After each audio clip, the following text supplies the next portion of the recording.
Hello. So I'm kind of behind because my freaking background apparently just decided to go on vacation and now I can't find it. So y'all are going to see you're going to see the background and not the overlay that I usually have. Like this old one is here, but then I don't know if it's going to let me do it.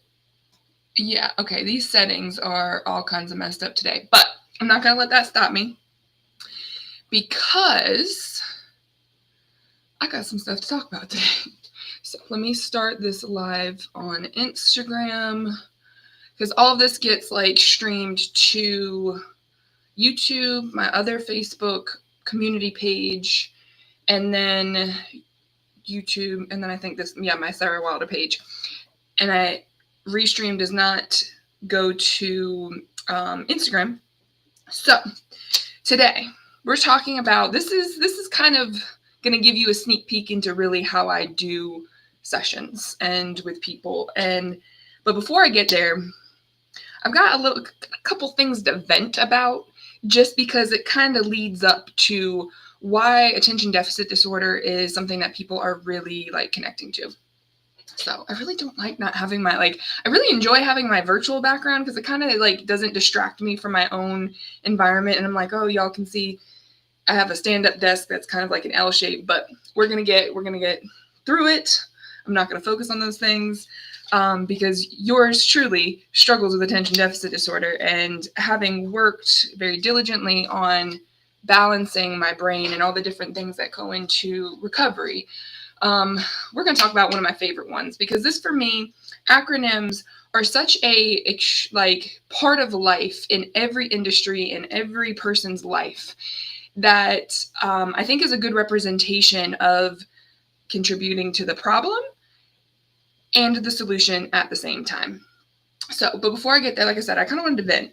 And a lot of it is just what I've noticed. I've noticed this since COVID, where not everyone is not burnt out to a certain degree. But when we're under an extreme amount of stress, the brain goes into defense mode and it goes into consolidate, conserve energy, protect itself, because it has its own perception of homeostasis and balance and all that stuff. And this morning I was just I see this conservation in people's lives and in their behaviors in many different ways. And they're not necessarily bad, but of course, since I'm going to call general people out, just beware that I may call you out.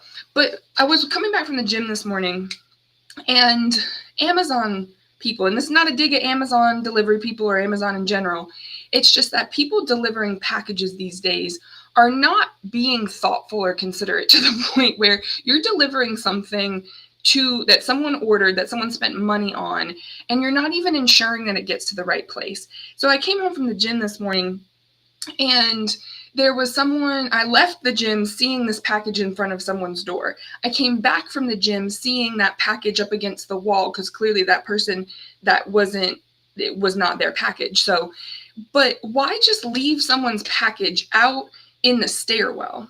Like, someone literally, so the Amazon delivery person did not make sure they were at the right building, because it was clearly not the right building. But then the person in the apartment clearly did not consider that this person actually paid money to have this person, like, it's in a styrofoam container, so it was like something breakable.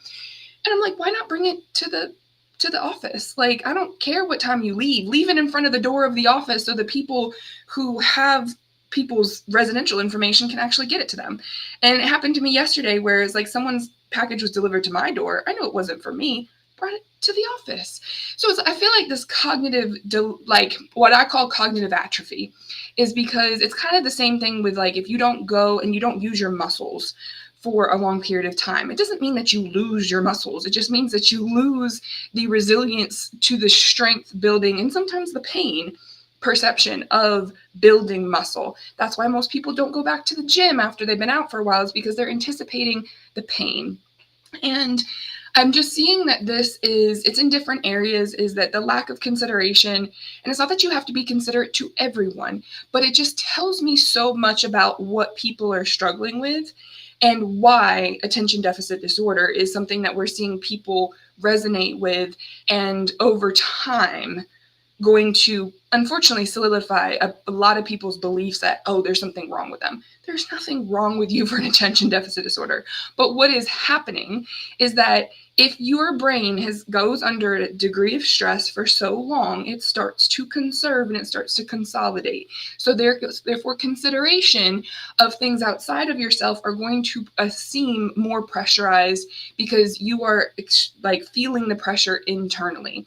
And that's probably one of the hardest things to go through, but also to really to understand about, and where I think people get stuck in the diagnosis and they don't ever really get into the treatment and the recovery from it, right? But if you fell down and you broke your leg, you wouldn't believe that you are a broken-legged person your whole life. Some people do. Some people literally, it reinforces their belief system to be like, oh, I broke my leg 18 years ago. Can't do it. That is a learned helplessness response that not only sometimes is conditioned from us and in us from not only just our parents, but then also like society, especially like right now, is that other people's beliefs get reinforced in our own life, and we don't have an individualized conceptualization of what our situation is, right? And I'm subjected to it too. Like anyone who's been here through my journey, I've had to slowly break down those belief systems over time that I can't focus. I will never be a certain size. I won't do this. I won't do that. And I can't do it all at once. And so that's where this ties into attention deficit disorder, right?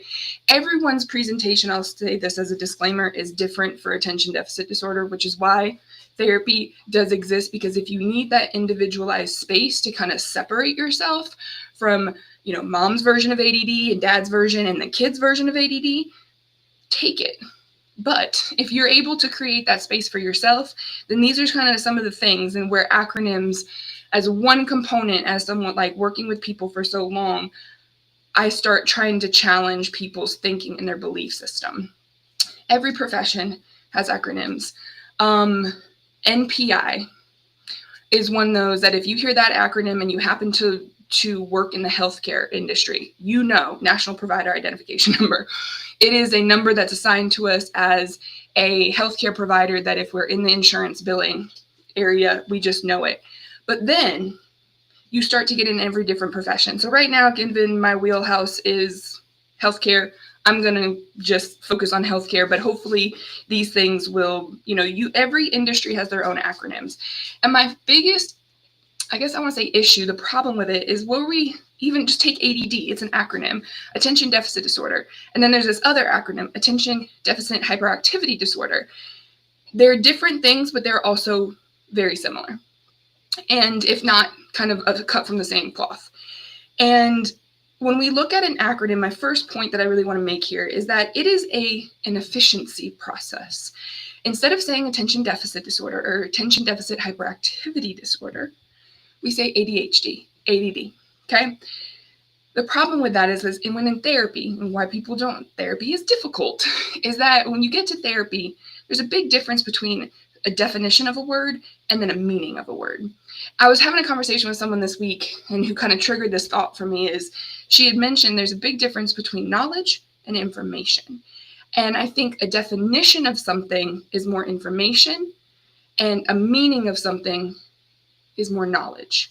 Because this is where attention deficit disorder, ADD, one could mean something very different in a different industry. I can't think of one right now, but if anyone has a different acronym for ADD that's not related to mental health, share it, because I don't know it. But when we we are too efficient, let's do that, is when we try to put too much into one word, we lose its value, we lose its meaning. So in therapy, what do I really do? I do a lot, but I expand people's words again, is probably one of the main things I do. And I'm going to give you a couple of my acronyms because I fight fire with people's thoughts and feelings, is that when you have to open up the things you do and the things that you say and the things that you experience in life again. And you have to reconnect with the value and the meaning of it. Doesn't necessarily mean that you're doing anything wrong. Most people, they're sleeping. There could be some troublesome patterns in people's lifestyles that I try to even out. But one of them is the words that we use. And acronyms are they're not often used actually with me, but there's certain words that have lost their meaning to people. And I think probably one of the most common examples of this is when you ask someone how they're doing, they're like, oh, I'm good. Because we fear a lot of things, but because we're just saying good, we don't even look at the fact that, you know what, maybe I'm not so good. Maybe I'm really good in this moment, but I've been through some stuff in the last 30 minutes I just don't want to talk about.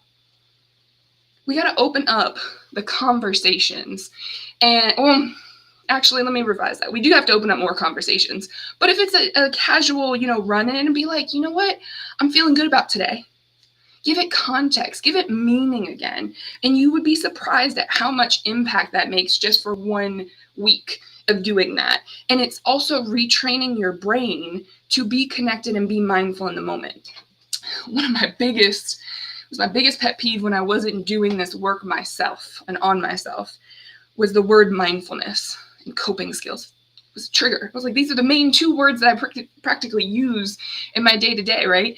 But what did mindfulness actually mean? I was told by a physician, you should practice mindfulness or meditation. For a high-functioning, fast-paced thinker as myself, you tell me to meditate, you give me an anxiety attack already. And you also invalidate the whole rapport that you have been building, because it tells me that you're not really understanding how to bridge the gap as to why that works for you and it doesn't work for me. Not to make this about my story, but I'm going to come back to this mindfulness thing. Mindfulness means so much more than just sitting and being peaceful. It means connecting with the current moment and being able to approach it without judgment. And so when I'm mindful of just the words that I use, I'm training my brain to be more intentional because I'm giving myself more meaning in that moment.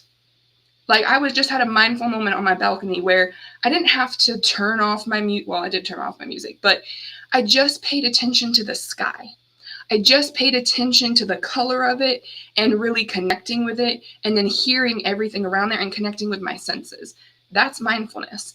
It doesn't have to be that I do that all day throughout every moment, but I do recommend that people have those moments of connection. And what's going to happen is you're retraining your brain to pay attention to the moment and then pay attention to the information that takes you out of it. I'm going to do my best to keep up with your comments in the chat, but I thought mindfulness was only when I walked in the grass barefooted. Exactly. That is one form of it, but I don't want to get too super technical. It's a part of mindfulness, but that is a concept of grounding, is getting barefoot, putting your feet in the dirt and getting, in nature. That's one component of it. I don't often do that because that sensorily is not really cool for me. And then I also live in an apartment right now that has a lot of dogs that people don't clean up after. So I just ain't doing it. So, but it's like those little things. Mindfulness is in our words. It's in our actions. It's really in our intention to kind of open it up just ever so slightly. We don't want to wide open and, dump on everyone, but because that's also detrimental to us, but it is in just being like, you know what, my attention deficit disorder, practicing not using these very condensed words and moving fast all the time. We can slow down with just one word. Okay. So that was my segue, was so to kind of get a little bit deeper, because when I specifically work and coach someone with ADD or ADHD, doesn't mean that you can't use acronyms. It just means sometimes retrain your brain on the off times to be like attention deficit disorder. I call it an efficiency processing disorder, because what happens is usually there's one big component missing to why someone is thinking and talking very quickly and not able to connect with their body, connect with the moment. And that's usually emotions. Emotions have historically been left out of the way that we interact and the way that we process our lives. Either we're too emotional or we're not emotional enough, and meaning that we haven't really learned emotions, right? So when I have people who come in, they're like, my ADD, it's all over the place. A lot of times it's because they're missing the emotional experience that they have to include into their processing. So that's one of the things that I've noticed is missing. The other is that no one's ever taught us the concept of time. And so the relationship people have with time in this culture that reinforces this right now is produce over protect yourself. And we have become this efficient ways of doing things because someone else likely wanted us to be efficient. I love to be efficient, but I also have to be careful that I cause my own problem in the efficiency process that I do. And we've all heard the saying, if you cut corners, they'll cut you back. It is true. Stopping it is a lot more difficult than it sometimes led on to be. So I'm going to keep that as kind of like my basis before I give you guys. These are the acronyms that as a therapist, and I don't have it all figured out, but I've just noticed are consistently words that people use where they teach their brains not to pay attention to their emotional reactions. And in turn, they can help you regulate and not attach to so many things and get stuck. And then also hopefully give yourself more meaning and more space for meaning. So my first one is the word fine. Oh yeah, I'm fine. I'm fine. And for me, it's a tone thing, but that's just me. Or maybe it's not. But like, oh, when someone is like, yeah, no, I'm fine. So this acronym, so it's not a bad word. Some of my clients, they're like, oh my gosh, I'm not supposed to use it. I was like, you can use it. Just make sure you're giving yourself more space if you're not really fine. Since I tend to work with high intellectual, fast-paced thinkers and not feelers, all that. So my acronym for FINE is forgot I need to experience. So when we hear ourselves say the word fine, pay attention to what is my experience right now? Am I experiencing? Now, it doesn't mean that you have to share this with the person asking you what's going on for you, but you have to know what is your experience. And you say, oh, I'm fine. Well, a lot of times I use the word fine. It's because I just got off a long day of just being in information and all this busyness in my brain and this noise. And I'll be like, oh, yeah, I'm fine. I'm not realizing my own experiences. Whoa, I'm actually pretty mentally loaded right now.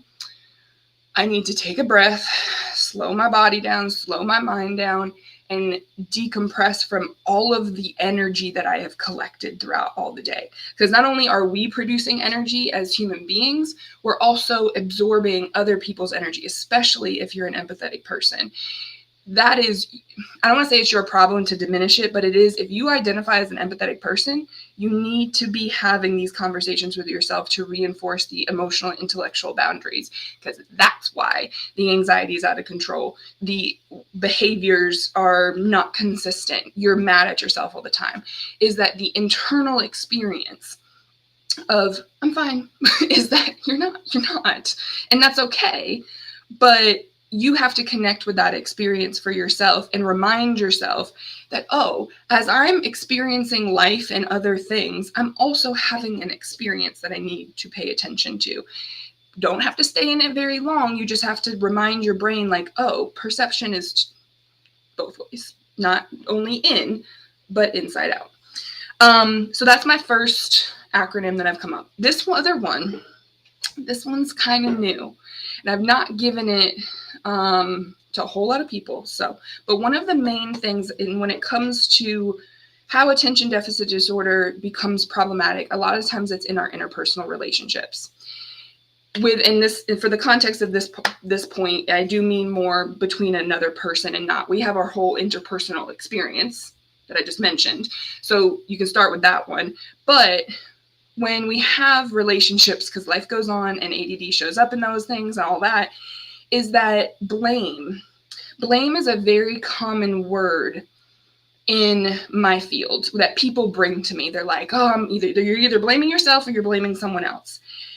And my job is to get people reconnected with the concept of responsibility. But the acronym that I want blame to hold for people to be kind of a click over to be like, how can I give myself my own perspective is, like I said, it's new. So here we go.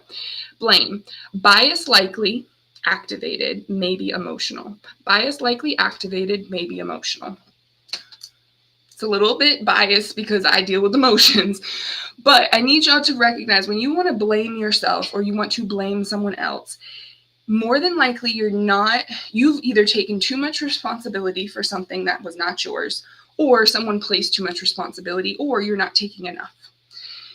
And blame tends to be kind of just the word that this attaches to, is that we really, our brain, remember I said at the beginning, is our brain is naturally self-protecting. So when it becomes uncomfortable, and uncomfortable is an emotional experience usually, unless someone's like, punching you while in the process of blaming you, which unfortunately is a problem some places. But most of the discomfort that causes the brain to self-protect is due to emotions.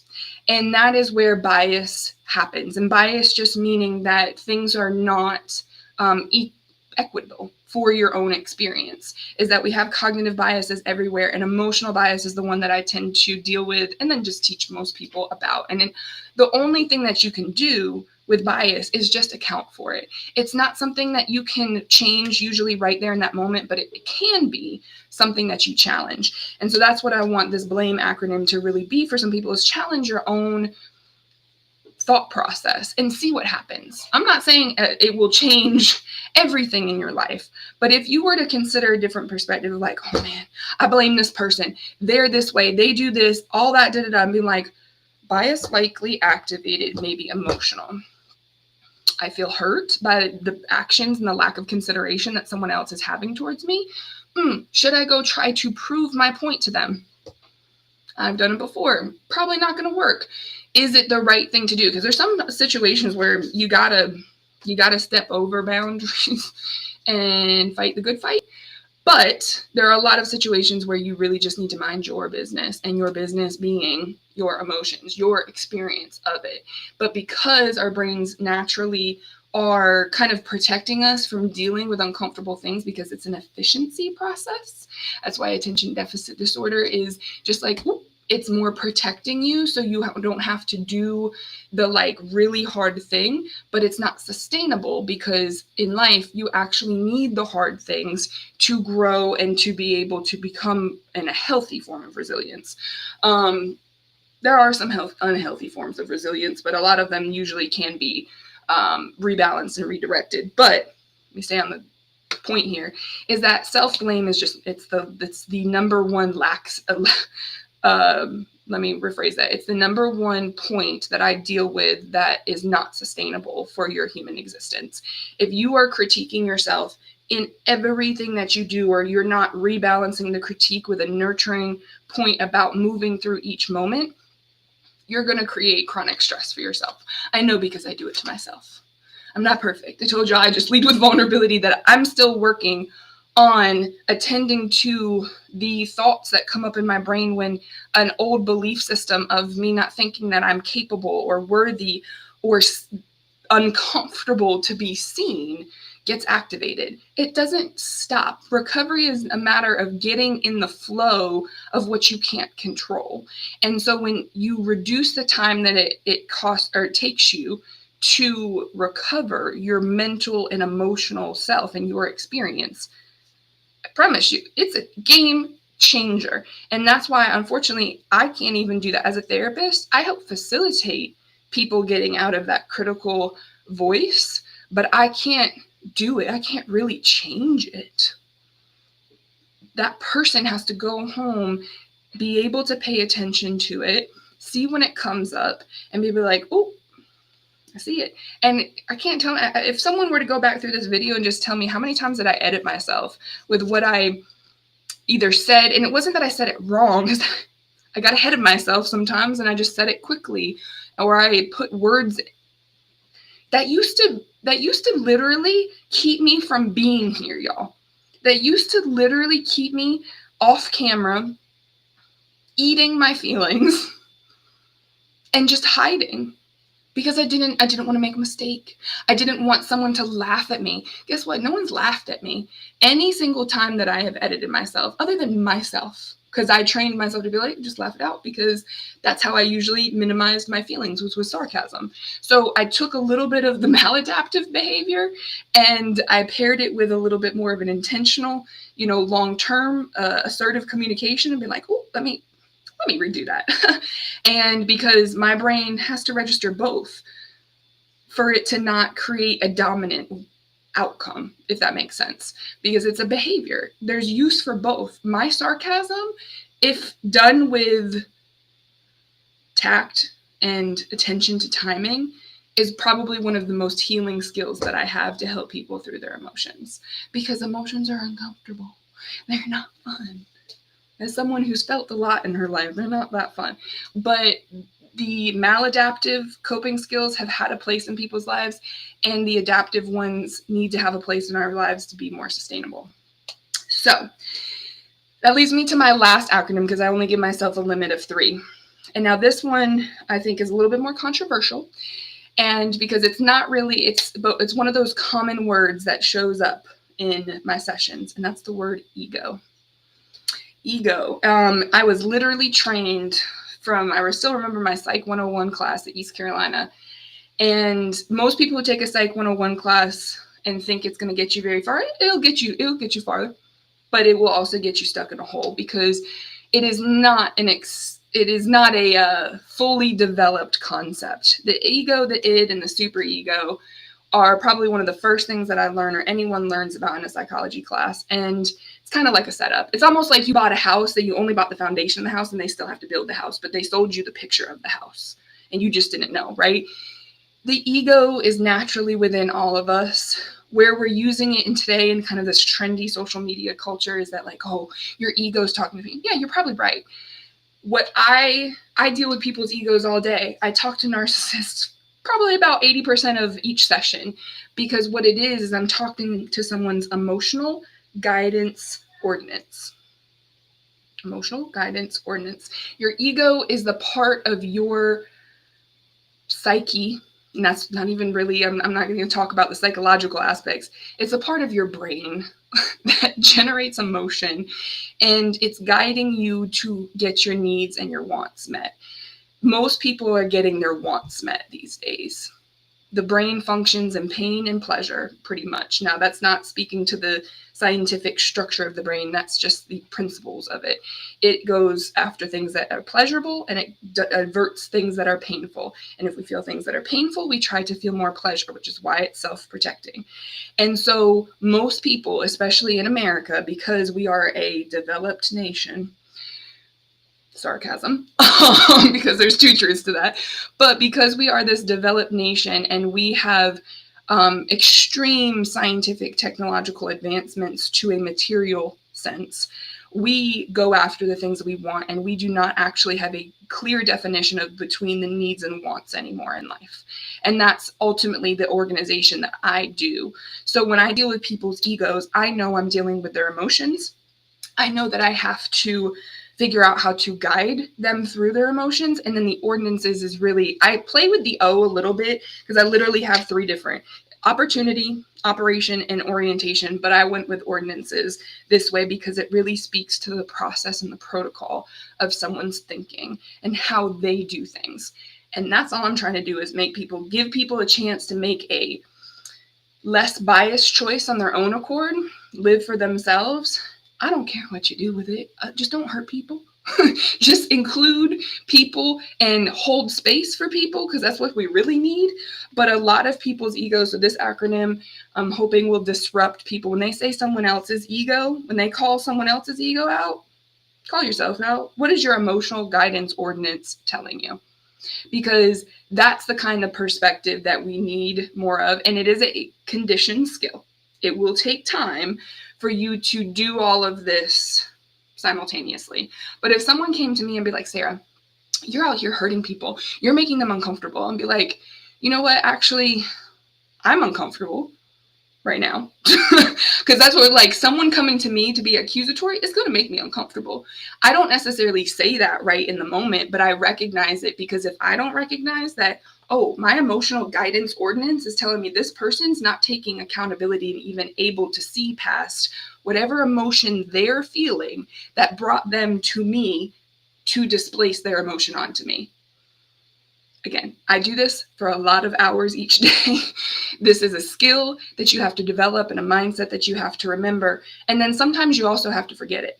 I know that's like a random, like, what the hell do you mean you're just trying to be consistent? Consistency comes with being inconsistent. You got two lobes of your brain for a reason.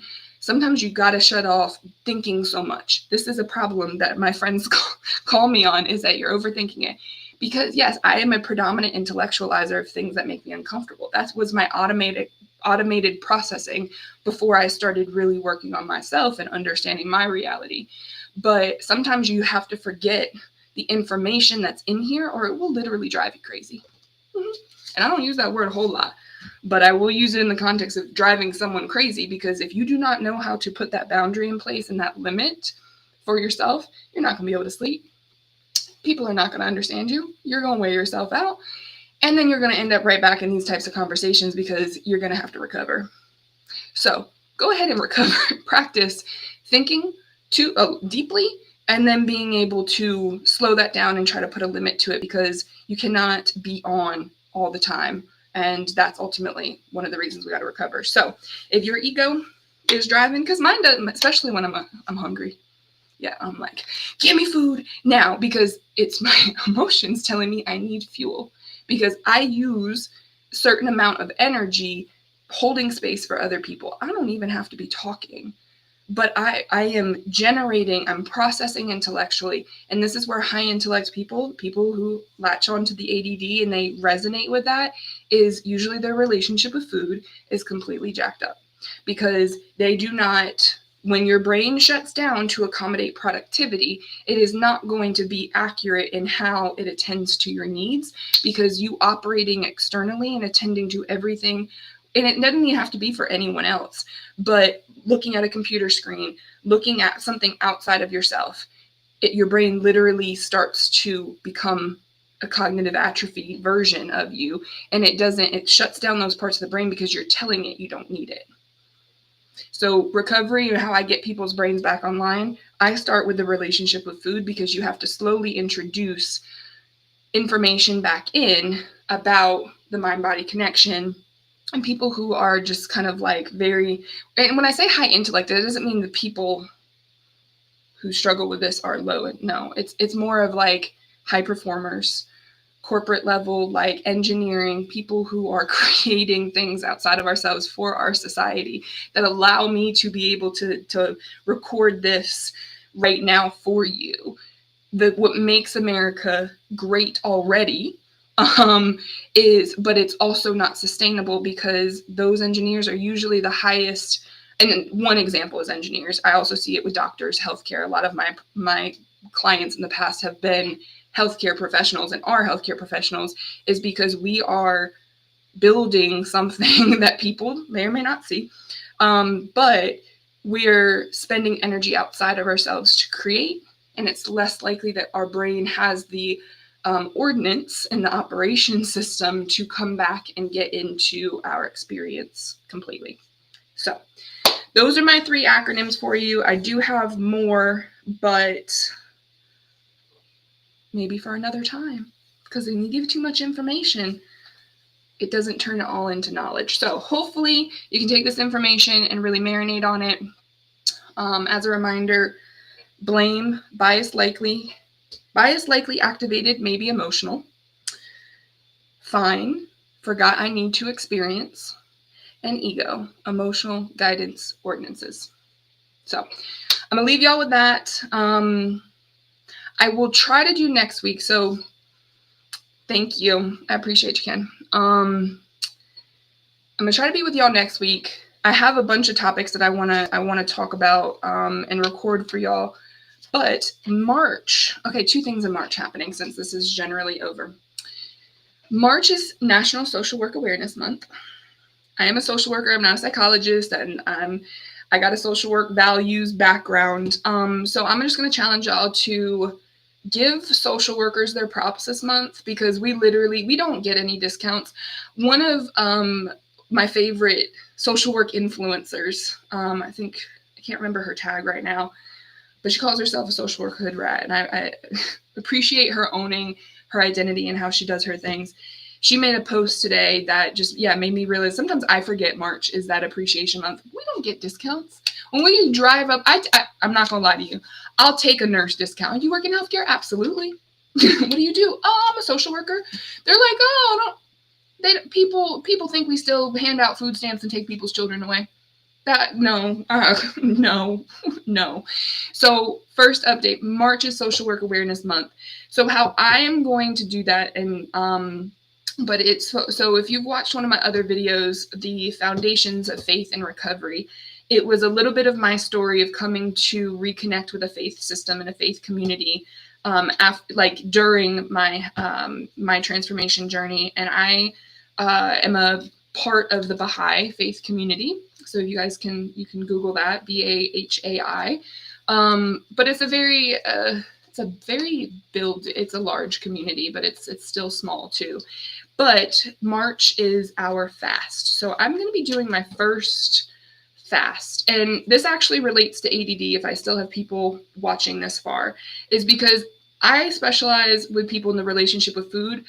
And I appreciate intermittent fasting and the concept of fastings, but I do not recommend people fasting consistently, like long term, if you struggle with attention deficit disorder.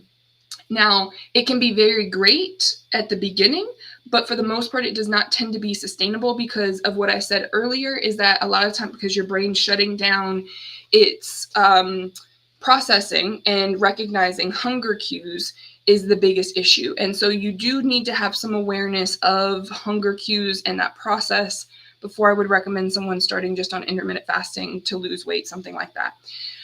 So this fast for me is actually personal. I've never done a fast. I've done intermittent fasting here and there in the past. Like I said, why I don't recommend it for ADD is because it's usually not sustainable if you are not prepared for all of the emotional and thought noise that you're going to have. But for me, it is really, I'm hoping will bring a lot of clarity because so it's been a little bit over a year, but I lost my cat, and it wasn't just a cat, right? The cat taught me so much about my presentation, and how I was like parenting him, what I was going through on the inside, right? And so this is the kind of, like, I've been dealing what you see as potential weight gain. Some of it was muscle, but most of it was stress. I tried to keep up with it, but I'm hoping that this fast, which is really just sun up to sundown, it's very similar to Ramadan for a Muslim, but it's only 19 days for the Baha'i community. And I wanted to challenge myself to see if I can do no food from sun up to sundown and really connect with my higher power, reconnect with some of myself and like from a spiritual standpoint, and see just, I've committed myself to, it starts tomorrow. So this morning I was like trying to get eat before the gym. It completely throws my routine on the swivel because I used to go to the gym fasting, which was just I didn't eat before in the morning, to eating very my recovery has depended on me retraining my hunger cues to make sure that I have enough of my protein throughout the day so I'm not binge eating at night, all this stuff. And then also eating for my brain efficiency, eating healthier whole foods, making sure I have, all my micronutrients as well as my macros and all that stuff. But I don't really count either. Story for another time. So this will be a really interesting exploration and experiment for me to be fasting for the next 19 days. So just a heads up, if you ever need me, shoot me a text. Don't just try to call me. That's also standard kind of protocol for me either too, is that there's the potential that the first 3 days could be a little testy. It could be a little testy because generally I am a hangry person. If I'm hangry, it ain't going that well. So so take your March as a way, maybe just to kind of experiment. It's starting to be, springtime. See if you can get reconnected with yourselves in just different areas, but maybe even just challenge your thinking of what acronyms do you use? How can those 3 acronyms kind of bring meaning and consideration back into your life, and see what happens. So, all right, enjoy your Friday. I will may or may not see y'all next week, but enjoy your weekends, and I'm out.